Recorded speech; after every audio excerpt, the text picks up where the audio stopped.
Hello friends, வாங்க இன்றைக்கி நம்ம சேனலில் என்ன செய்ய போகிறோன்னா சக்கரை அதிரசம் தான் பண்ண போகிறோம். இது எனக்கு ரொம்ப ரொம்ப ஃபேவரட்டான ஒரு ஸ்வீட்டு.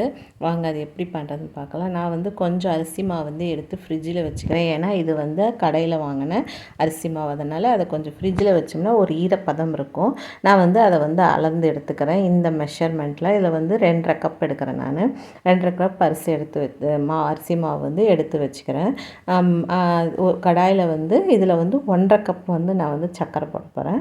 சர்க்கரை போட்டுட்டு 1.5 கப் தண்ணி, அதே அளவுக்கு 1.5 கப் தண்ணி விட்டு நல்லா அந்த சர்க்கரை கரைஞ்சி அந்த தண்ணியில் கரைஞ்சி நல்ல ஒரு பாகுப்பதம், அதாவது கம்பி பதம், ஒரே ஒரு கம்பி பதம். இல்லைன்னா உங்களுக்கு அப்படி தெரியலன்னா ஒரு சின்ன கிண்ணத்தில் அந்த பாகு இருக்குங்களா ஊற்றி உருட்டுற அந்த அளவுக்கு வரும்.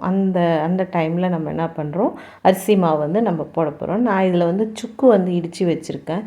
அப்படியே போட்டோம்னா வாயில் நம்ம சாப்பிடும்போது திப்பி திப்பியாக கிடைக்கும். அதனால் கொஞ்சமாக நான் ஜலிச்சு எடுத்துக்கிறேன். ஒரு 1.5 ஸ்பூன் சுக்கு போட்டிருக்கேன். அது ஜலிக்கும் போது வெறும் பவுடர் மட்டும்தான் அதில் வரும். பாருங்கள், கம்பி பதம் வந்திருக்கு. அதேமாதிரி உருட்டுறதுக்கும் தண்ணியில் விட்டு விடுக்கும்போது உருட்டுறதுக்கும் நமக்கு வந்திருக்கனால இப்போ நான் கொஞ்சம் கொஞ்சமாக அரிசி மாவு போட்டு கைவிடாமல் கலக்கணும். கட்டி இல்லாமல் கலந்திங்கன்னா ஒரு மாதிரி நல்ல கட்டி பதத்துக்கு வரும். அந்த டைமில் ஒரு 2 ஸ்பூன் நான் நெய் விட்டு நல்லா கலந்துக்கிறேன். அந்த சூடு படப்பட அந்த மாவு கொஞ்சம் இலகுன பதம் சொல்லுவாங்க இல்லையா, அந்த மாதிரி வரும். இதை நம்ம ஸ்டவ் ஆஃப் பண்ணிவிட்டு நல்லா கலந்துட்டு அது ஆறும்போது நல்ல கையில் உருட்டுற அளவுக்கு நமக்கு கிடைக்கும். இதை நம்ம 3 நாள் கழித்து தான் நான் இதை போட போகிறேன். இதை எடுத்து ஃப்ரிட்ஜில் வச்சுட்டு 3 நாள் கழித்து பாருங்கள், மாவு சூப்பராக இருக்குது.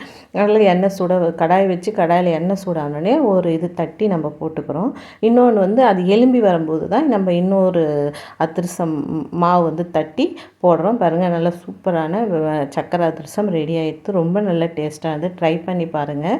என்னுடைய வீடியோ பிடிச்சிருந்தால் லைக் பண்ணுங்கள், சப்ஸ்கிரைப் பண்ணுங்கள். Okay, bye friends. அடுத்த வீடியோவில் பார்க்கலாம். பாய்.